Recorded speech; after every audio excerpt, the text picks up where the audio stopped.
From the heart of Wayne County, this is Wayne Goldsboro Television, Goldsboro, North Carolina.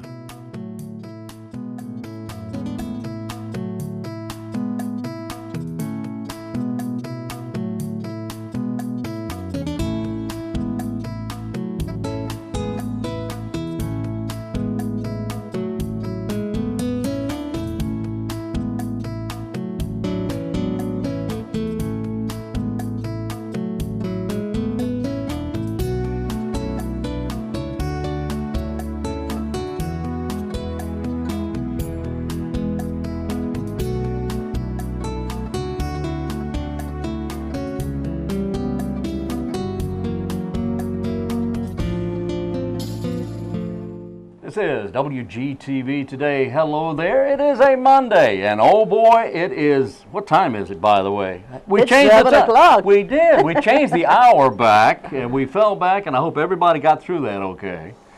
All right, you should have. You should have gotten an extra hour of sleep. That's what I was thinking. Point, everybody right? should feel better and well rested. Well, they certainly should, unless you're in the habit of getting up at a certain time. But anyway, I'm glad you're here today. This is WGTV Today, and I'm Wayne Alley. And I'm Kim Bess. Good morning. Glad to have you with us. Oh, boy. Kim, I'm excited about today's program because on today's program, a few weeks ago, I took a trip along with Andy Anderson. He and Donald and I and another gentleman, we took off and went down to near Dunn in Harnett County. And we visited the AVERASBORO battlefield there that was the site of the battle during the Civil War. And right. It's an amazing place, and I enjoyed the trip, and I learned a lot. And I think if you watch this, you're going to learn a lot too. And in fact, you may even want to visit there at some point. Do we have any ties here in Goldsboro to that? We do in a way, because this was the battle immediately before Bentonville, which was immediately before Goldsboro. So, okay. So this is Bentonville. It was a strategic battle immediately prior to the forces coming to Goldsboro. And this is what took place immediately before Bentonville, AVERASBORO in Harnett County, which is just immediately south of Dunn. And I'm saying immediately a whole lot. That's all right. 1, 2, 3, 4, 5 times. Immediately, I don't know why, but immediately, here we go. Yeah. So anyway, how was your weekend? It was excellent. It was excellent. I did get an extra hour sleep, which always helps. That does Makes you feel a little better and perkier. Perkier, yes. Perky, okay. I feel like Katie Couric. True. She hates that. She doesn't like to be called perky. But anyway, it was a beautiful weekend. The weather's nice, and it's getting a little cooler overall. You know, there's some days that are cold, some days that are warm, right. But overall, we're getting a little cooler. It's a great time of year. You know, in last weekend, everybody enjoyed the Chili Challenge. Oh, wow. Yeah. Oh, wow. That was a great event. We had so many great. people that came out, local folk came out, and look at all the teams that came out to support the Chili Challenge and see who had the best recipe. The winners, I'm not going to name all the winners, but at the tip top was BB&T, and this was the first year they had ever entered. Isn't that really neat? They did a great job. You know what? Everybody did a great job. Oh, yeah. It was fantastic. What a great event, and it raised a lot of money for the soup kitchen, and it was just great. You know, I was walking in the courthouse earlier today, and I was asked by one of the people downstairs, I saw you at the Really Chili Challenge. Did you try a lot of chili? I said, we sure did. I said, did you? They said, yes, and I'm telling you, I had my favorite 5, and I was really hoping they were going to win. So it's really interesting how many people attended and how really dedicated they are to participating in local events, and it was just a great turnout. That's true. It was a great turnout, and there were a lot of people who participated, and there were some people that were there just to have a good time. That's right. And they did, and just made it fun for everyone. Oh, yeah.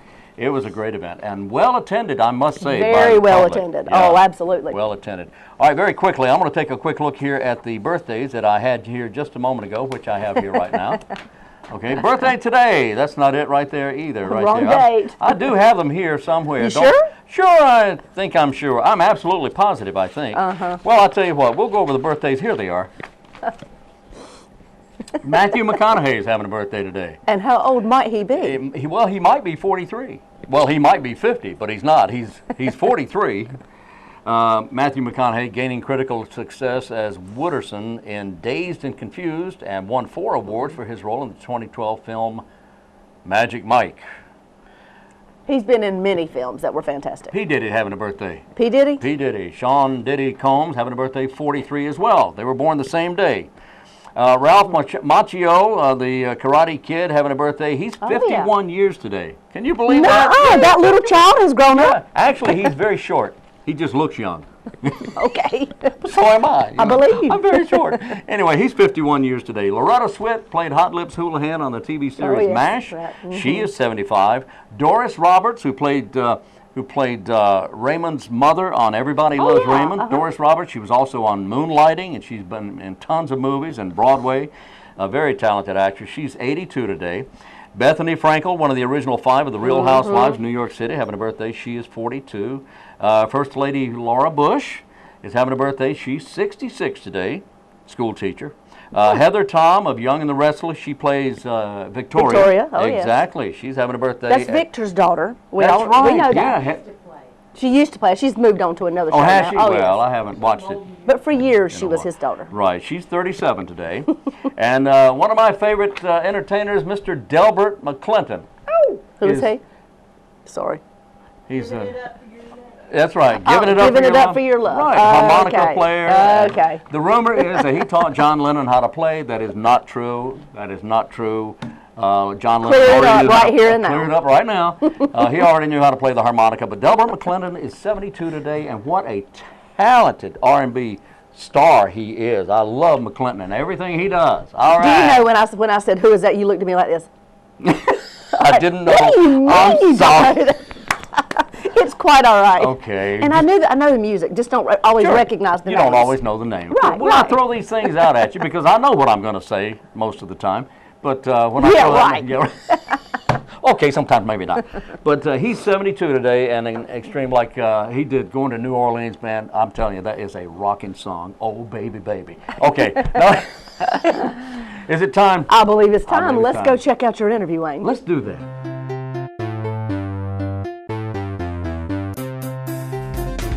Today we are visiting Harnett County. We're near Dunn, and we're on our way to the AVERASBORO battlefield. We're going to look at some very interesting sites. We're going to get a little bit of history of the AVERASBORO battlefield. All that's coming up next.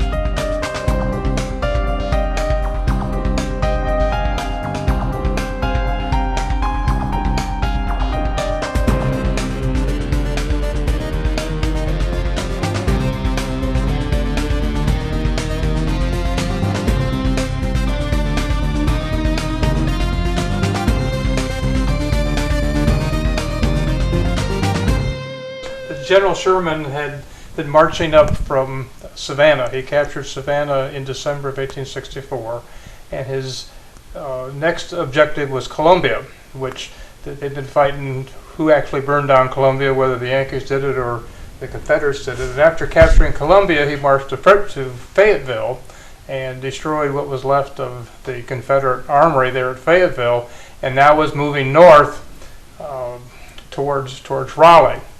And it was mid-March 1865, and the real miracle about this whole campaign was that Sherman had an army of around 60,000 men, very well organized. They had been together since the previous spring, and as they moved north, they run into a Confederate force that was basically put together by Joseph E. Johnson, which is the miracle because he'd only been in the area about a month and a half, and they tried to stop the advance here at Aversboro, and the Confederates are outnumbered 4-1, and they have no way to be able to win the battle, but at least they can delay it enough because Johnson is trying to make a stand near Bentonville. He's bringing troops up from Wilmington that had been kind of following the Union advance from Wilmington since Fisher fell early in the year 1865, and so that's basically what's going on. It's a one-day battle. It's a very hard fought, and it's a precursor. 2 or 3 days later, we have the Battle of Bentonville, which is the largest land battle ever fought in North Carolina. We're speaking with Mr. R.L. Hamilton and Mr. Lynn Bull. Now, Mr. Hamilton, you live here at Aversboro Battle Site, right? About a mile from the museum. About a mile from the museum, and I understand also that this is actually the home site of the Hamilton family. Is that correct? It was right close by. Close by. So Aversboro Battlefield is the site of the Hamilton home. Well, this actually where I was raised, born, it's about a mile and a half or 2 miles from the actual battlefield. Right. And I understand also that you have recorded, or you know, the history of the battle that's been handed down through generations of your family. Some of it, in other words, for instance, I know where Wheeler was deployed to stop the Union Army on the Cape Fear River, and that's where I found that found a sword down there shortly after the war, or Hugh Barnes found it. Mm-hmm. And he died in 1876, I believe. And he's buried down the creek between the battlefield and AVERASBORO. The stone is still there. Now, is there more than one cemetery for the battlefield? Well, the battlefield on the river, there was scattered graves. Mm-hmm. There was a mass grave down there, but I'm not supposed to tell where that is or anything about it on account of show respect for the person that owns it. He told me if I found anything to keep my mouth shut, and so I got pictures of it, of what I found. Mr. Hamilton, you hear all kinds of stories about the war. It was, this has been passed down by history, family stuff, you know. As they come out of Fayetteville, and Sherman was going north, or north and east, or northeast, and towards Raleigh. The forces split. The army split. 30,000 come this way and 30,000 another way, down below Highway 13, down that way. And the army, Sherman's army, never fought in at Bentonville. It was the other forces that come from down north met the Confederate there at Bentonville. And Johnson left there, and he went north. And I have his picture there somewhere of the house he surrendered later on. It's in that picture book there.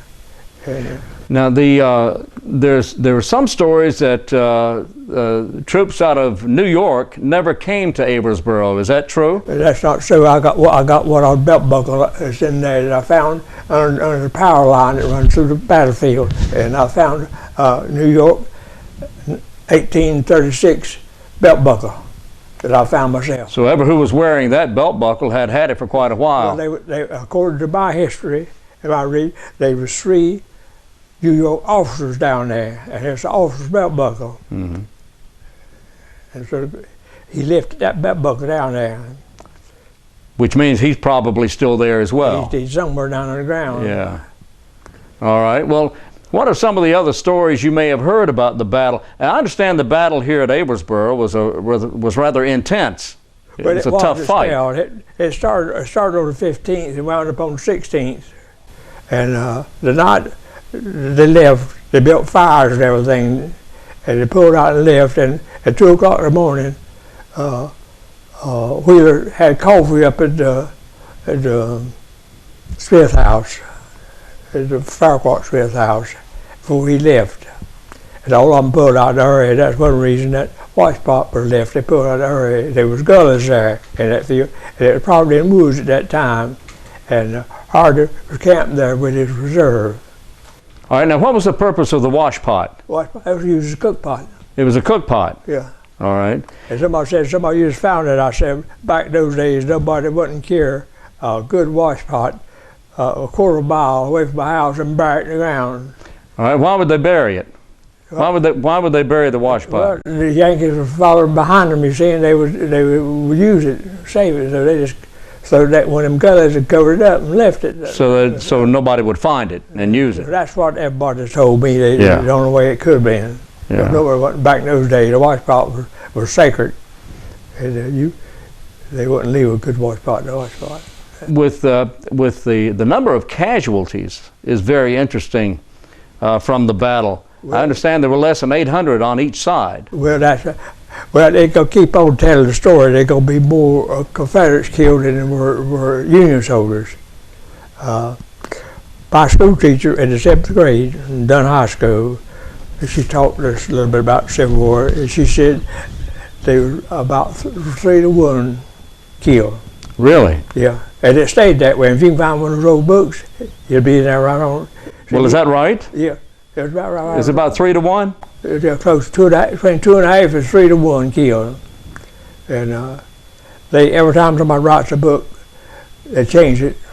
If you go back, I got some books somewhere or other around here that tells me what the number was down here in 1940, and now the number killed, everything varies. Mm-hmm. I had read that there was that there was less than 800 on each side had died. The way I teacher taught me, and she was a good teacher, in my opinion. She said there were 500 Confederates killed and 1,200 Union soldiers killed, and that was the history in 1940. Okay. And history changes. A new generation is that Lee will be the sergeant in the Civil War if it goes on like it's going. Because every time they tell it, it's a different story. Yeah. The AVERASBORO battlefield is here in Harnett County, near Dunn. It starts off in Cumberland County. Okay. And winds up in Harnett County. All right. So how big an area did it actually cover? Well, it covered all the Smith farm. I believe this right here might be the northwestern corner of it, the Smith farm. It covered 8,300 acres, and it was on that, and it started on the Smith farm. It was in Cumberland County, and it wound up about just behind. Well, it come across about that cemetery out yonder, from toward Black River. And it wound up in that branch that runs by the museum down there. Now the Hamilton family's been here. Well, anywhere from Littleton on down, Dunn, around. All right, but now did any of your family fight in that battle? No, my granddad was born in 1851. Okay, so he was just a child. He was 14 when it ended. All right. But my granny Hamilton was born in 1869, 4 years after the Civil War, and she could name all them roads. If I drew them out and showed them to her, she could name them, and that's how I got information. She gave me some during 1940 when I was taking history. I drew a map, and teacher gave me an A on A I made in high school, and see, I had that and I found it. When they put the museum out there, and I got to research all the roads you go back to them. Some of them big oak trees 2 feet across in the roads. And I drew it out, and everybody contradicted me when I got it through. They went to the history books, and there was found some old books, something or other, but they wanted a copy of it. Do you know of any of the other families that live in this area who may have fought during that battle? No, I don't know of any of them. They moved to the Smith family now. Jesus Smith, one of his, Farquhar Smith had 8 sons in the Civil War. I got a picture of it somewhere over here. It'll show you all 8 of them. And a girl was in the center of it. You've probably seen that, have you? Yes. Have you ever seen it? Well, anyway, their son was the baby boy. It was a Messner. That's how he got in the Civil War. But the other 7 fought in the Civil War. Of those from around here who fought, do you recall any of those people? They fought? No. The only thing I know connected to the Civil War is I've talked to 3 or 4 people that lived in the Civil War. One of them was a Maynard woman from AVERASBORO, and she said she was 5 years old, and she told me that the soldiers, Union soldiers, she called them Yankees, mostly come to AVERASBORO over there after the battle was over. And they said that they must have got their war and everything from the William T. North's house. It was torn down this past winter, and I have a picture of it in somewhere of it. And then I talked to another black man in 1934. I was 9 years old, and I'd been down on the creek, and I had some lead bullets in my hand. He said, "Where'd you get this?" I said, "Down on the creek." He said, "The battle went down. That battle was down." He said, "Down across had a lot." He says, "I was 11 years old when the battle was going on, so we had to hide below the gully." He said, "We were down about the Wgtv Smith house. That's where the battle started." So he remembered it. You know, when he was 11 years old. Yeah. Yeah. That he weighed about 5'10" or 11, and he built. His beard about an inch long, his hair about an inch long. It's white as snow.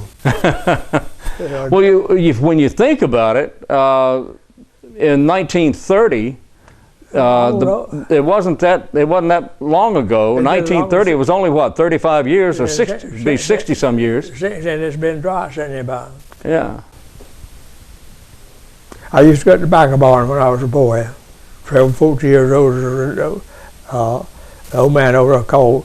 His name was King David Stevenson, and we called him King Davis. He'd tell them yarns we thought was the biggest lies in the world. And since I got to study more and growing up, but hey, what he said made sense. Oh. So the older you got, the more it made sense. And I just take my camera and go through the country and take pictures. You have a lot of photographs. Oh, I got bucos of them. I got them all stacked up in there, stacked back in the room. When did you start taking these pictures? About 20 years ago. About 20 years. Just before the AVERASBORO Museum started. I got some stuff in the AVERASBORO Museum. You've donated a lot to the museum? I don't donate it to them because I figured it's like giving it to the people that run it. The museum closed down, they would own it. And so I let it go back to my family because I don't charge them anything for use of it, and they want it. I told them that the people that look and come and see it, they care who owned it. Do you visit the museum? Do you go to the museum? Yeah, I go there once, twice a month, sometimes 3 times. All right. Lynn, anything you'd like to add to the battle? The information about it? It's interesting that they throw together a Confederate force that had never worked together under a single commander, was able to make the stand that they did that late at the war. And it gives a lot of credit to by that time, supposedly the Confederacy was crumbling, that they were able to muster a force large enough to put a battle between Aversboro and Bentonville that really made Sherman stop and think. And they knew they could not win this battle. No, it was just basically a holding action. It was just, it's kind of like you're in my yard and you're the dog that's coming to my yard and I don't want you here. And you're going to pay for being in my yard, even though I can't maybe kick you out, but you're going to pay for being here. Yeah, I had a lot of stories about it. That Hardy had 12,000 men when he left to come this way, and when he got up there, he didn't have 5,000. He said, he wouldn't be a bit surprised if it had been killed for deserting because the war was ended. And that's that kind of an old book wrote probably 34 years after Civil War. Yeah, the war was winding down here, and the Confederacy was pretty much. They knew it. They knew it. Yeah, with the fall of Fisher, when Jackson coming from the outside was cut off, because Fisher was the last large seaport that anything was coming in from Europe, any supplies. As far as the people in the South are concerned, when Jackson got killed, that was the end of it. Because he slipped in behind him and killed him. He killed up right in the wilderness in Virginia. He killed some 45,000 Union soldiers in a period of about 4 or 5 weeks. And every book don't print that. And they thought that the Grant, they would give in, loading that many. He said all they did, said they was coming over him by the shiploads, and said they give him a gun and citizenship. And said he could raise 30,000 in just a few days. Said he'd replace them the next day. And so that's one side of the story. And I read another place where the Union had listed 400,000 foreigners and give them citizenship to fight, so they won't know anywhere south of the wind. Every time they kill one, they replace them with 2 foreigners. Well, you could talk about it all day long, but the things, the pictures that go. I got pictures of the old log cabin down at Gene Smith. Now he stays down there now. He's about 5th generation down there, Gene Smith. his daddy was Gene, his daddy was Gene, and his great-great-grandson of an original Smith that fought in the war. Great-great-grandson. And he's still down there. He's about 63, 4, 5 years old. Nice fella. All right. Well, I just want to kind of throw a few things in there. It's been my pleasure to know Mr. R.L. Hamilton for quite a few years, and now his grandson, and hopefully his great-grandson coming up here shortly. In my interest in this, I am not a historian like Lynn is and other people. And my interest in the whole thing is I see this history being lost over and over and over again in so many things here, both the knowledge of it, such as Mr. Hamilton has, the facilities themselves have been, old houses and what have you, have been torn down, and nothing's been saved. And I want to see as much of history saved as I can for the future. So that's where I've been concentrating my energies over these years. And I'm gonna, as long as I've got the health to do it, I'm going to keep doing that. We have the old wash pot we've talked about, and the little museum down at Wayne County at Goldsboro, and we're trying to fix that area up to show history, and it's a little hard to do right now because of the times we've got. But one thing I'm working on right now, Mr. Hamilton, I know you're aware of this, is I've found a 1744 dog trot house, which was the type of homes I had back in these days in many cases. And we've got the house moved and pretty much restored. It's almost to its final stages of finish. It's got the big thing. The hardest thing to find, of course, is finding the old period things of the old woods and the old items and lamps and things. Gas lamps, for example, you can't find a gas lamp anymore. It didn't have electricity in those days. So I'm just trying to do all I can to put the history together, and it's enjoyable to me to know people like Mr. Hamilton and his other friends that we've talked to, and other people in other areas, and just save this history for our kids, because they won't know a thing about it in a few years from now if we don't do something. So that's my interest, and I just want to kind of throw that into it, and it's great.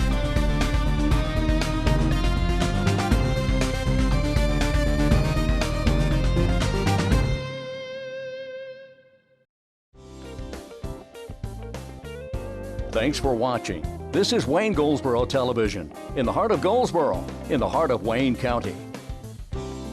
Oh boy, now that was fun. That was really good. That was so informative, and to find out how it is connected to what happened here in Goldsboro is always interesting as well. And the gentleman has all those relics and artifacts from the battle there, and I think it's really great of him to keep part of that information secret about where the graveyard is and that sort of thing. He doesn't want people to go in there and start wrecking it. Right. Because unfortunately there are amateur archaeologists who feel that all they have to do is go out and start digging holes, they're going to find stuff, and they end up ruining a lot of these sites.